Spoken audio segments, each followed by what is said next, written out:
ସେଇଟା ଭଲ କାମ। ତମେ ହାତ ଧୋଉଛ,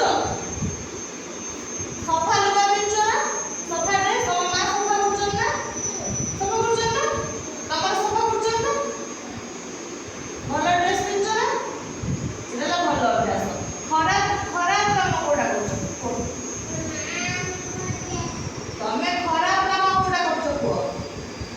ମୋବାଇଲ ଦେଖୁଛ ନା, ଏଇ ଖରାପ କାମ କରୁଛ। ତମେ ମୋବାଇଲ ଦେଖୁଛ ନା, ଖରାପ କାମ କରୁଛ। ତମେ ମୋବାଇଲ ଦେଖୁଛ ନା, ସବୁ ଖରାପ କାମ କରୁଛ ନା। ଆଉ କରିବନି, ଆଉ ମୋବାଇଲ ଦେଖିବନି, ଟୋଟାଲ ଦେଖିବନି। କିଏ ଦେଖଉଛି ତମକୁ? ମୋବାଇଲ ଦେଖିବନି ହେଲା, ଆଖି ଖରାପ ହବ।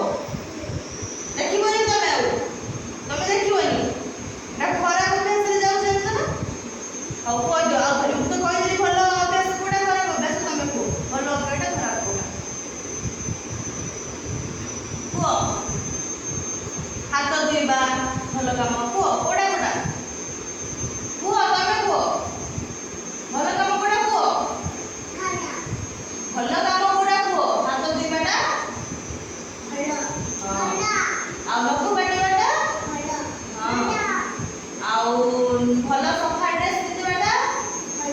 ଆଉ ତମେ କୁହ, ଓଇ ମୋବାଇଲ ଦେଖିବାଟା, ମୋବାଇଲ ଦେଖିବାଟା ଭଲ ନା ଖରାପ?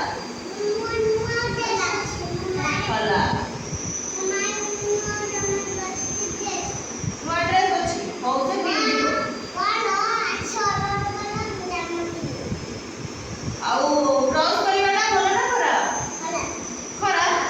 ତମେ ବ୍ରଶ କରୁନ, ଆଉ ଖରାପ। ତମେ ଡେଲି ବ୍ରଶ କରୁଛ ନା, ଖରାପ କେମିତି ହେଲା?